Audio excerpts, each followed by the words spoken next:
आयोगाने मतदान यादीमध्ये हेराफेरी केलेली आहे. ती हेराफेरी आता राहुल गांधीने शोधून काढलेली आहे, सगळी कागदोपत्री, आणि ती कोर्टासमोर, सुप्रीम कोर्टासमोर हजर केलेली आहे बरं का. तर त्याचा आता लोकांना पटलं की राहुल गांधी राईट पाहतोय आहे, म्हणजे डॉक्युमेंटरी पुरावा कोर्टासमोर दिला. आणि कोर्टाने पण सांगितलं निवडणूक आयुक्ताला, जो कोणी ज्ञानेश कुमार नावाचा माणूस आहे ते टाळाटाळ करीत आहेत.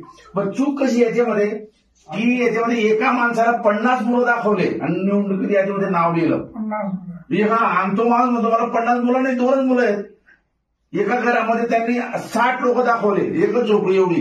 पण ते पण खोटं आहे. बाकी ठिकाणी घराचा पत्ता 0 म्हणजे काय, राहतो पृथ्वीवर आणि पत्ता आकाशात, वरती आकाशात.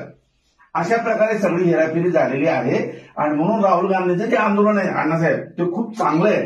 तर आमची अशी अपेक्षा, लोक काय म्हणतात की अण्णाने त्यावेळेला कसं काय समजा साथ दिली बुवा या लोकांना, आरएसएस वाल्यांना,